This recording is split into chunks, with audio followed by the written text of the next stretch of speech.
Détroit d'Ormuz, fin de la scène, place au décor suivant.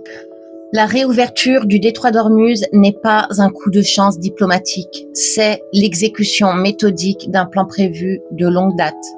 Comme je l'ai déjà évoqué, la prétendue animosité entre Donald Trump et les puissances du Moyen-Orient n'a jamais été qu'une façade médiatique.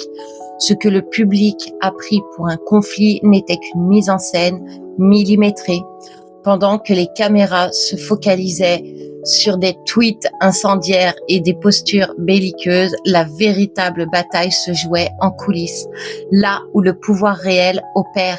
Les quelques échauffourées sur le terrain n'ont servi que de bruit de fond pour maintenir les populations dans la peur, conditionnée nécessaire à la réussite de l'illusion. L'effondrement du système, la fin du pétrodollar. Nous ne parlons pas d'une simple crise diplomatique, mais d'une guerre économique totale qui signe la mort du pétrodollar. C'est l'arrêt de mort de l'ancien système financier, ce moteur de spéculation et de corruption systémique qui permettait à une élite de s'enrichir par le sang des guerres pendant que l'humanité s'appauvrissait.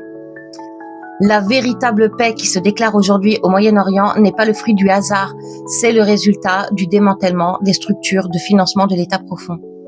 Le Moyen-Orient est stabilisé, le Venezuela est sécurisé et l'Ukraine est en train de clore son chapitre de sacrifice. C'est un basculement planétaire sans précédent. Les fiefs de la Kabbale tombent les uns après les autres, passant de la neutralisation invisible à une chute rendue publique à la lumière du jour. L'axe Cuba-Ukraine-Venezuela, la séquence de libération. Dans cet effet domino mondial, Cuba est la prochaine cible stratégique. Sous couvert de mettre fin à une dictature communiste anachronique, l'administration Trump va orchestrer la réintégration de l'île dans le giron, le nouveau monde.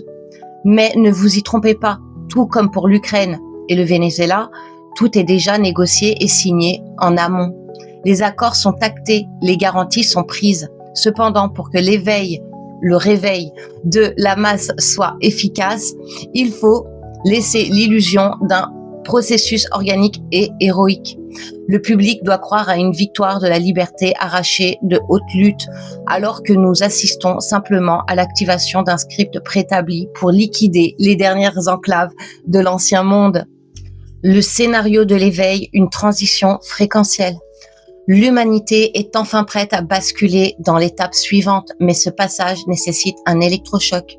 C'est ici que le rôle de Trump devient crucial. Il agit comme un miroir et un catalyseur. Les défaitistes, les pilules noires et les opposants viscéraux devront s'habituer à l'idée qu'ils sont les spectateurs passifs d'une réalité qu'ils n'ont pas comprise. Pour eux, les rebondissements vont continuer avec ces cycles de joie et de douche froide qui ne sont que des outils pour stimuler la conscience collective. Ce chaos apparent est en réalité un ordre supérieur en marche, un scénario conçu pour forcer l'humanité à sortir de son hypnose et à participer à la création d'un monde libéré de ces chaînes invisibles.